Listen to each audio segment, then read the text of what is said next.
this one right here. A little bit of time has passed. That video was emotional. So how are you and the rest of your family feeling tonight?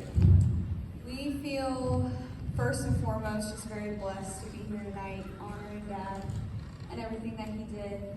Obviously, we wish he could be here with us tonight to accept this award himself, but we know that he's up there watching down on us, smiling, laughing, and wondering what the food tastes like. And it was good.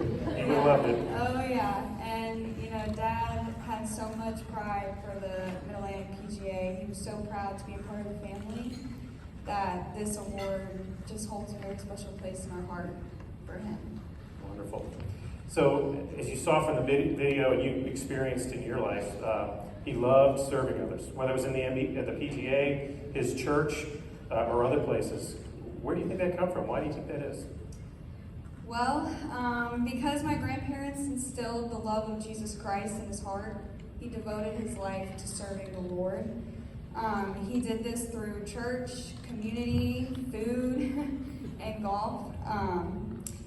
His heart was just so full of love and compassion that he never thought twice before helping anybody he met on the street. Him and my mom both passed this along to us kids. Along with her tender heart, we all inherited this great devotion for serving others. Now my oldest brother Kyle is serving in the U.S. Army. My brother Ross, who's here with us tonight, is serving in the U.S. Navy. And I'll be graduating from nursing school come May from VCU. So we just couldn't thank him enough.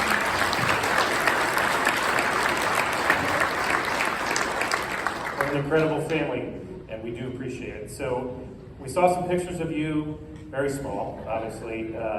What recollections do you have of the PGA from when you were growing up? Man, we had some good times, that's for sure.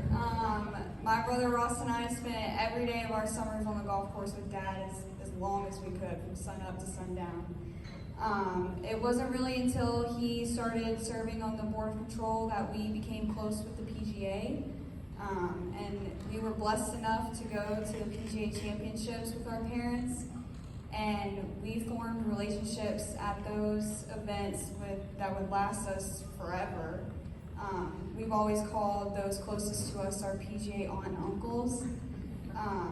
And those times we just spent laughing, watching golf, eating the best food around the country, and of course me begging my dad to go up to Rory McIlroy, which he never let me. He just never let me. But yeah, and then even after he retired, he taught me how to coach golf to little kids at the first tee of Hampton Roads. And we worked together there, just spreading the love of the game. And those memories, I think we all will just cherish them in our hearts forever. Yeah, so good, thank you. And so we talked about his serving others, and obviously that came, as you said, through his relationship with Christ and through the church. But he had a passion, no question, for the PGA. Where do you think that came from?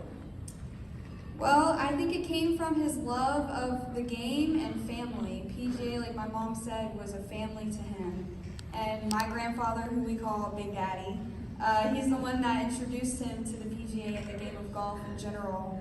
And while he was working at the Country Club of Virginia, that's when he completed his certification to be a part of the PGA.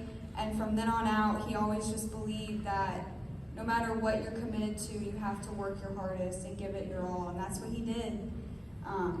And he just loved serving, and he would do anything for his PGA brothers and sisters is what he'd call them.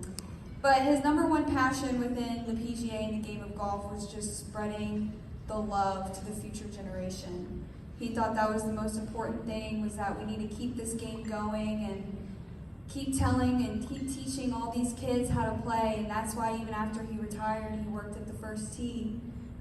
Actually, really until the last time he took his breath, he was working there, just trying to get these kids to love the game and spread the love that he had for it. He loved the game of golf. Yeah, truly a servant in all manners. We've asked kind of everyone, all of our award winners this tonight, but you and your family probably have some people to thank through this process. Oh yeah. Well, first and foremost, we want to thank Jesus Christ, as my dad always would. We wouldn't be here without him. But we also want to thank the Mid-Atlantic PGA for recognizing him here tonight. We want to thank you, John, Christine, I know she's over there, back there somewhere, and your whole team for putting this together tonight. This has been an amazing event. Great food, everything. We want to thank the Skull. I know he's here. Big Al, who couldn't be here with us tonight.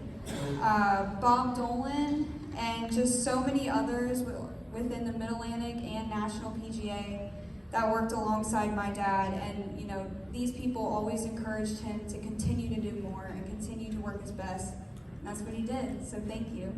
You're quite welcome. Thank you, Caroline and Kevin.